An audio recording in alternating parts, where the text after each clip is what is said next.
जी अस्सलाम वालेकुम जी, welcome back करते हैं जी अपने यूट्यूब चैनल पर। सब दोस्तों को उम्मीद करते हैं सब दोस्त खैरियत से होंगे और फिटफाट होंगे। तो दोस्तों आज जी हम शाहजी के डेरे पे आके बैठे हुए हैं सब दोस्त मिलजुल कर, और शाहजी ने जी कोई कप के बारे में ना अनाउंसमेंट करनी थी, तो मैंने कहा चलें पहले सब दोस्तों से आपको इंट्रोड्यूस करवाते हैं।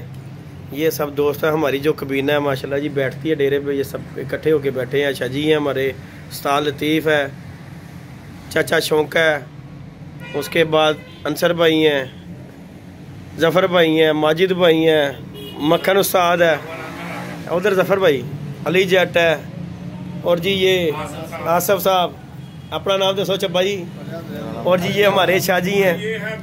हाँ जी, और ये सब दोस्त मिलके बैठे हुए हैं जी। हमने एक दो दफ़ा अनाउंसमेंट की हुई है कप की, और कप की जो अनाउंसमेंट में जो हमने पहले इनामात का कहा था ना, उसमें कुछ थोड़ा सा ना रद्दोबदल किया है, और माशाल्लाह जी कुछ इनामात जो है ना बढ़ाने का शाहजी ने कहा है।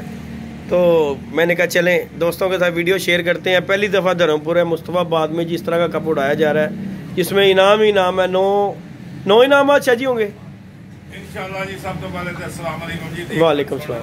सब भरावां नूं अस्सलाम वालेकुम। वालेकुम सलाम। अपने खसूसी अपने इलाके दे जिन्ने भी कबूतर परवरदिगार ने सब नूं खुशखबरी है जी जी कि पहले इनामात ते थोड़े सन जी जी, ते एक स्पॉन्सर किया जी लतीफ साहब के भाई ने, नदीम साहब ने, नदीम खान साहब ने जर्मन तो 50,000 रुपया स्पॉन्सर किया। उन्होंने भी असी इनामात की मद च रख लिया। ठीक हो गया। ते इनामात हुणे माशाअल्लाह मैं तुहानू दसना कि पहला इनाम तो सारे जानते कि चाइना मोटरसाइकिल है जी जी, ते दूसरा इनाम भी उस तरह 20,000 रुपया, ते तीजा 10,000 रुपया। ठीक हो गया। ते चौथा इनाम 5,000 रुपया, ते पंजवां भी 5,000, छेवां भी 5,000, ते सतवां भी 5,000। ठीक हो गया।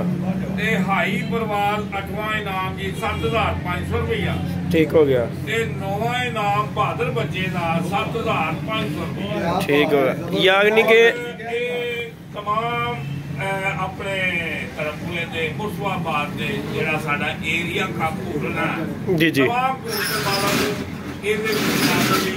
उन्होंने उम्मीद होती कि कोई असी आइए कोई ट्राफी लीए।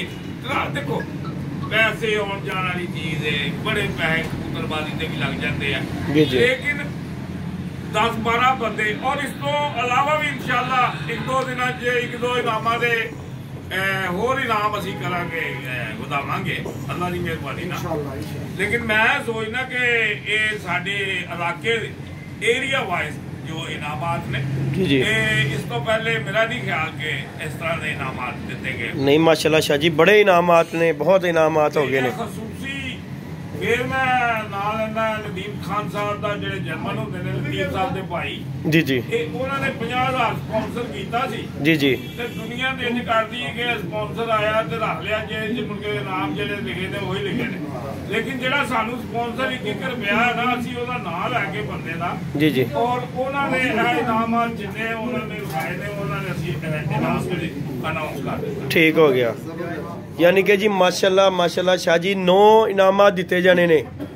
हाले 9 ने, ठीक हो गया। हाले 9 ने, लेकिन मजीद ਵਧਣ की भी उम्मीद है क्योंकि साडा दोस्त है यूसुफ कोंदल, उन्हें भी कहा कि मैं आ रहा ते आके मेरे वालों भी कोई उन्होंने भी स्पॉन्सर करना ते फिर होर इनामात जेहड़े ना जी जी इंशाअल्लाह वधावांगे अल्लाह दी मेहरबानी। माशाल्लाह शाहजी बड़ा इनामात जी। धर्मपुरा मुस्तफाबाद चाचा जी अस्सलाम वालेकुम। अल्लाह पाक दा करम। चाचा जी की कहना चाहोगे कप दे बारे में? धर्मपुरे दे विच इहो जे कप 40 साल हो चले मैं कबूतरबाजी करते जी जी, मैं ये कप का नाम पहली बार सुन रहा है, ना ये कप अगे उड़िया ते ना उड़ना है। ठीक हो गया माशाल्लाह 9 नाम ने। ठीक हो गया। हाँ जी वो बढ़ सकते हैं। यानी कि चाचा जी कोई एंट्रियां उंट्रियां का पता लगा कि कोई होई भी हले तक कि कोई नहीं, ते इनामात लॉसमेंट कर दिते ने। नाम अपने को सारे करते हैं। क्या बात है जी, क्या बात है। नहीं यानी कि छपान की लोड़ कोई नहीं, असी पहले ही लॉसमेंट कर दी हुई है। क्या बात है जी, क्या बात है। जफर भाई तुसी कुछ कहना चाहो? यही कहना चाहते हैं कि धर्मपुरे में ऐसा कप पहले नहीं कभी उड़ा होगा। जी जी, वो जितनी एंट्री इकट्ठी होती है फिर कहते हैं कि आपको बताएंगे। जी जी, इस तरह पहले ही अनाउंस कर दिया गया है कि जितनी मर्जी इकट्ठी हो जी जी पहले बता दिया गया है जी जी जी इनाम होगा। जी जी, बड़ी बात है जी। चाचा जी अपना ऐसा है कि शाह साहब ने जो फरमाता है ना जी जी कहने की कोई गुंजाइश नहीं की, उन्होंने बड़े अच्छे तरीके नाल तरतीब दे नाल ना जी जी वाज़ेह कर, यानी कि एक शेड्यूल बना के दसता ठीक हो गया। ठीक हो गया तो बेहतर गल कोई नहीं हो सकती। सानू जी एक भी एंट्री ना होया ਅਸੀਂ ਇਹ ਨਾਮ ਦੇਣੇ। क्या बात है जी, क्या बात हो गया जी। अंसल भाई तुसी कुछ कहना चाहो जनाब? ਕੱਪ ਉਹਦਾ ਪੈਣਾ ਜੀ, ਜੀ। जी जी, ਇਹਨੇ ਇਨਾਮਾਂ ਨਾ ਕੋਈ ਦੇਗਾ ਤੇ ਨਾ ਕੋਈ ਦੇਣ ਵਾਲਾ ਜੰਮੇਗਾ। बड़ी बात है जी, बड़ी बात है, बड़ी बात है इस तरह की बात जानियन गल है जी। माजिद भाई मैं तो यही कहना चाहांगा कि ਜੰਮੇਗਾ ਇਹ ਜਿਹੜਾ ਸ਼ੌਕ ਹੋ ਰਿਹਾ ਨਾ, ਮੇਰੇ ਖਿਆਲ ਚ ਇਹੋ ਜਿਹਾ ਸ਼ੌਕ ਘੱਟ ਹੋਏਗਾ। ਜੀ, ਜੀ। ਜੇ ਹੋਏਗਾ ਵੀ ਤੇ ਸਾਡੀ ਇਨਸ਼ਾਅੱਲਾ यानी कि शौक ਨੂੰ ਵਧਾਇਆ ਹੀ ਜਾ ਰਿਹਾ ਹੈ। ਵਧਾਇਆ ਜਾ ਰਿਹਾ। ਦੇਖ ਲਓ ਜੀ, ਇਹ ਇਨਾਮਾਤ ਦੀ ਵਜ੍ਹਾ ਬੇਸ ਇਹ ਹੀ ਹੁੰਦੀ ਹੈ ਕਿ ਬੰਦੇ ਨੂੰ ਜਜ਼ਬਾ ਪੈਦਾ ਹੁੰਦਾ ਹੈ ਬਿਲਕੁਲ ਕਿ ਯਾਰ ਇਹ ਦੇਖੋ ਨਾ, ਮੋਟਰਸਾਈਕਲ ਇੱਕ ਬੰਦੇ ਨੂੰ ਹੁੰਦਾ ਕਿ ਯਾਰ ਸ਼ਾਇਦ ਮੈਂ ਹੀ ਜਿੱਤ ਜਾਵਾਂ, ਸ਼ਾਇਦ ਮੈਂ ਯਾਰ ਬੰਦਾ ਭੱਜ ਦੌੜ ਕੇ ਹਿੱਸਾ ਲੈਂਦਾ ਹੈ। ਕੀ ਖਿਆਲ ਹੈ? ਤੇ ਬਾਕੀ ਜਿਹੜੇ ਇਨਾਮਾਤ ਹੈ ਉਹ ਤੇ ਅੱਲਾ ਖੈਰ ਕੀਤਾ, ਜਿੰਨੇ ਕਿ ਹੈ ਨੇ 9 ਇਨਾਮਾਤ ਨੇ 1500 ਰੁਪਏ ਦੇ ਵਿੱਚ 1500 ਰੁਪਏ ਵਿੱਚ ਇਹਨੇ ਨਾਮ ਕੋ ਅੱਜ ਤੱਕ ਹੋਏ ਨਹੀਂ। ਨਹੀਂ ਹੋਏ, ਨਹੀਂ ਹੋਏ। ਸੁਣਿਆ ਤੁਸੀਂ? ਪਹਿਲੀ ਗੱਲ ਤੇ ਇਹ ਕਿ ਐਂਡ ਵਾਲੇ ਦਿਨ ਹੀ ਪਰਚੇ ਆਉਂਦੇ ਨੇ ਕਿ ਜੀ ਕੀ ਇਨਾਮਾਤ ਹੈਗੇ ਨੇ। ਕੀ ਨਾਮ ਪਹਿਲੇ ਕੋਈ ਵੀ ਲੌਸਮੈਂਟ ਨਹੀਂ ਕਰਦਾ ਇਸ ਚੀਜ਼ ਉੱਤੇ, ਸਾਡੀ ਕੈਂਟਰੀ ਨਹੀਂ ਆਈ, ਕੋਈ ਵੀ ਨਹੀਂ ਆਈ। ਪਹਿਲੇ ਦੱਸ ਦੀ ਇੰਝ ਹੀ ਗੱਲ ਹੈਗੀ। ਇੱਕ ਵੱਡੀ ਗੱਲ ਹੈ ਕਿ ਅਸੀਂ ਜਨਾਬ ਸਾਡੇ ਕੋਲ 10 ਐਂਟਰੀਆਂ ਆਉਣ, ਸਾਡੇ ਕੋਲ 50 ਐਂਟਰੀਆਂ ਆਉਣ, ਜੀ। ਅਸੀਂ ਨਾਮ ਸਾਰੇ ਆਪਣੇ ਆਹੀ ਕੀ ਬਾਤ ਹੈ ਜੀ। ਮਸਲਾ ਹੈ ਕਿ ਹੁਣ ਮੈਂ ਗੱਲ ਹੀ ਭੁੱਲ ਗਿਆ ਬੁੱਢਾ ਕੋਈ ਗੱਲ ਨਹੀਂ, ਦੁਹਰਾ ਲਓ ਚਾਚੀ, ਕੋਈ ਗੱਲ ਨਹੀਂ जी। साजी तुसी भी कुछ कहना? बहुत अच्छा काम होगा जी। जी जी, छोटी जी एंट्री एडे बड़े नाम। बड़ी बात है जी। पहला इनाम मोटरसाइकिल इस टाइम लाख रुपए नु हाथ ला रही है, ठीक है। दूजा इनाम 20,000 रुपया है जी, तीसरा 10,000 रुपया। ਆਪਣੇ ਉਸ ਭਾਈ ਦਾ ਸ਼ੁਕਰੀਆ ਅਦਾ ਕਰਦਾ ਕਿ ਦੇਖੋ ਬਾਹਰ ਬਹਿ ਕੇ ਉਹਨਾਂ ਨੇ ਕਿਹਾ ਜੀ ਜਿਨ੍ਹਾਂ ਦੇ ਨਾਂ ਦੇ ਤੁਸੀਂ ਕੱਪ ਲਾ ਰਹੇ ਹੋ ਨਾ जी जी, ਉਹ ਮਿਜਾਜ਼ ਸ਼ਾਹ ਜੀ ਤੁਹਾਡੇ ਹੀ ਭਾਈ ਨਹੀਂ, ਮੇਰੇ ਵੀ ਭਾਈ ਨੇ। ਕਿਆ ਖਾਨ ਸਾਹਿਬ ਨੇ ਕਿਹਾ ਕਿ ਮੈਂ ਕਿਸੇ ਦਾ ਕੋਈ ਆਸਾਨ ਕਰਕੇ ਨਹੀਂ ਦੇ ਰਿਹਾ। क्या बात है जी। ਮੇਰੇ ਤੁਸੀਂ ਜਿਸ ਤਰ੍ਹਾਂ ਲਤੀਫ ਭਰਾ ਵੇ ਉਸ ਤਰ੍ਹਾਂ ਹੀ ਤੁਸੀਂ ਮੇਰੇ ਭਾਈ ਹੋ। ਜੀ, ਜੀ। ਇਨਸ਼ਾਅੱਲਾ ਤਾਲਾ ਜਦੋਂ ਵੀ ਮਸਲਾ ਕੰਮ ਉੱਡਣਗੇ ਅੱਗੋਂ ਜ਼ਿੰਦਗੀ ਜਦ ਤੱਕ ਹੈਗੀ ਹੈ ਯਾਰ, ਜ਼ਿੰਦਗੀ ਦਾ ਤਾਂ ਪਤਾ ਕੋਈ ਨਹੀਂ। जी जी, ਜਦ बेशक। ਤੱਕ ਜ਼ਿੰਦਗੀ ਹੈਗੀ ਹੈ ਉੱਡਦਾ ਰਹੇਗਾ ਤੇ ਇਨਸ਼ਾਅੱਲਾ ਸਾਡੇ ਭਰਾ ਇੰਜ ਹੀ ਸਾਨੂੰ ਸਪਾਂਸਰ ਕਰਦੇ ਰਹਿਣਗੇ। ਅੱਲਾਹ ਪਾਕ ਜੀ। ਮੈਂ ਬੜਾ ਸ਼ੁਕਰਗੁਜ਼ਾਰ ਹਾਂ ਉਹਨਾਂ ਦਾ ਜੀ, ਜੀ। ਉਹ ਸਾਡੇ ਨਾਲ ਉਹਨਾਂ ਨੇ ਬਾਹਰ ਮੋਢਾ ਲਾਇਆ ਜੀ, ਤਾਵਨ ਕੀਤਾ ਮੁਕੰਮਲ। अल्लाह पाक जी सब ਨੂੰ ਸਿਹਤ ਤੰਦਰੁਸਤੀ ਦੇਵੇ ਜੀ। ਜੜ ਜੀ ਤੁਸੀਂ ਵੀ ਕੁਝ ਕਹਿਣਾ ਚਾਹੋ?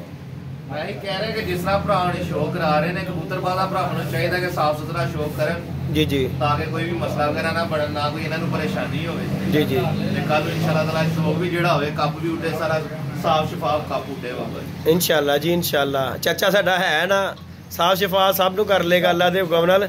ਐਵੇਂ ਨਹੀਂ ਚਾਚੇ ਤੁਸੀਂ ਉਡਾ ਕੇ ਬਸ ਚੱਕਰ ਮਾਰਨੇ ਨੇ, ਚੱਕਰ ਮਾਰ ਰਹੇ ਨੇ ਤੁਸੀਂ ਛੱਤਾਂ ਤੇ, ਮਾਰ ਕੇ ਤੇ ਬਸ ਫਿਰਦੇ ਰਹਿਣਾ। ਫਿਰਦੇ ਰਹਿਣਾ ਤੁਹਾਡਾ ਕੰਮ ਹੈਗਾ। ਇਹ ਜਿੰਨੀ ਵੀ ਸਾਡੀ ਕਬੀਨਾ ਹੈ ਨਾ, ਇਹ ਸਿਰਫ ਫਿਰੰਟਰਾਂ ਨਾਲ ਹੀ ਹੈ ਸ਼ਾਹ ਜੀ। ਇੰਤਜ਼ਾਮੀਆ ਸਾਡੇ ਇੰਤਜ਼ਾਮੀਏ ਸਭ ਕੇ ਜਿਨੇ ਸਭ ਪਾਸੇ ਚੱਕਰ ਲਾਣੇ ਨੇ, ਠੀਕ ਹੈ ਨਾ ਸਾਜੀ। ਕਿਉਂਕਿ ਅਸੀਂ ਤੇ हाँ जी, अल्लाह खैर किया। उस्ताद मक्खन ने, माजिद भाई, अंसर भाई ने ते बाकी दे जेड़े दोस्त असी जेड़े आ नाल ही आ शाह जी दे। बेशक ਤਾਂ ਕਿ ਕੱਪ 'ਚ ਬਦਮਜ਼ਗੀ ਨਾ ਹੋਵੇ। ਜੇ ਕੱਪ ਦੇ ਵਿੱਚ ਬਦਮਜ਼ਗੀ ਹੋਵੇ ਤੇ ਨਾ ਡਾਉਣ ਵਾਲੇ ਨੂੰ ਮਜ਼ਾ ਆਉਂਦਾ, ਨਾ ਜਿੱਤਣ ਵਾਲੇ ਨੂੰ ਮਜ਼ਾ ਆਉਂਦਾ। क्या बात है जी, क्या बात। ਅਸੀਂ ਇੰਨੇ ਦੋਸਤ ਆ, ਅਸੀਂ ਮੇਰਾ 4-4 5-5 ਛੱਤਾਂ ਵੀ ਇਹਨਾਂ ਨੂੰ ਨਿਗਰਾਨੀ ਨਹੀਂ ਦੇ ਦਿਆਂਗੇ ਤੇ ਕਵਰ ਕਰ ਲੈਣਗੇ। इंजी गल है। ਮੇਰੀ ਪਹਿਲੀ ਤੇ ਆਖਰੀ ਇਹੀ ख्वाहिश है कि साफ सुथरा ਸਾਫ਼ ਸੁਥਰਾ ਕੱਪ। जी जी, इंशाल्लाह इंशाल्लाह जी। अल्लाह पाक खैर करेगा, अल्लाह पाक खैर करिए तो टाइम लगे। और किसी दोस्त ने कुछ कहना होवे ਤੇ ਇੱਕ ਮੈਸੇਜ ਦੇ ਸਕਦਾ ਸਾਡੇ ਦੋਸਤਾਂ ਨੂੰ, ਭਰਾਵਾਂ ਨੂੰ, ਕੋਈ ਮੈਸੇਜ ਦੇਣਾ ਚਾਹੇ? ਮੈਸੇਜ ਇਹ ਕਿ ਜਿੱਥੇ ਵੀ ਸ਼ੌਕ ਕਰ ਰਹੇ ਹੋ, ਇਹ ਨਹੀਂ ਕਿ ਧਰਮਪੁਰੇ ਦੇ ਵਿੱਚ ਹੀ। ਜੀ ਜੀ, ਮੈਂ ਪੂਰੇ ਜਿੰਨੇ ਵੀ ਇਲਾਕੇ ਨੇ ਇਹਨਾਂ ਨੂੰ ਮੈਂ ਕਹਿਣਾ ਚਾਹਾਂਗਾ, ਜਿੱਥੇ ਵੀ ਸ਼ੌਕ ਕਰ ਰਹੇ ਹੋ ਸਾਫ਼ ਸੁਥਰਾ ਕਰੋ। ਇਹ ਜਿਹੜੀਆਂ ਬੇਈਮਾਨੀਆਂ ਵਿੱਚ ਹੁੰਦੀਆਂ ਨਾ, ਇਹਨਾਂ ਨਾਲ ਮਜ਼ਾ ਨਹੀਂ ਆਉਂਦਾ। ਜੀ ਜੀ, ਪੈਸੇ ਦੇ ਜਿੱਤੇ ਜਾਂਦੇ ਨੇ, ਜੀ ਜੀ, ਬੱਚੋ ਬਾਅਦ ਚੋਂ ਗੱਲ ਨਿਕਲ ਆਉਂਦੀ ਹੈ ਕਿ ਇਹ ਫਲਾਣੇ ਨੇ ਬਾਹਰੋਂ ਮਾਰਿਆ ਤੇ ਫਲਾਣੇ ਨੇ ਇੱਥੋਂ ਕੀਤਾ। ਜੀ ਜੀ, ਇਹ ਚੀਜ਼ ਨਹੀਂ ਹੋਣੀ ਚਾਹੀਦੀ। ਸਾਡਾ ਜਿਸ ਤਰ੍ਹਾਂ ਸਾਫ਼ ਸੁਥਰਾ ਕੱਪ ਹੋ ਰਿਹਾ, ਇਸ ਤਰ੍ਹਾਂ ਦਾ ਹੋਣਾ ਚਾਹੀਦਾ। इंशाल्लाह जी, अल्लाह पाक खैर करेगा। लेकिन जी दोस्तों, वीडियो को लाइक शेयर सब्सक्राइब कीजिएगा जी। आज बैठ के हम दोस्तों ने सबने मिल छिल के अपना ना राय दी है हर बारे में। ये जी हमारा डेरे का मच चल रहा है इंशाल्लाह। इंशाल्लाह 2-3 महीनों के बाद ये जो है आप दोस्तों के सामने सब कुछ आ जाएगा। अल्लाह खैर किया। वीडियो को लाइक शेयर सब्सक्राइब कीजिएगा। मिलते हैं जी नई वीडियो में नए कॉन्टैक्ट के साथ। इजाज़त दीजिएगा। अल्लाह हाफिज़।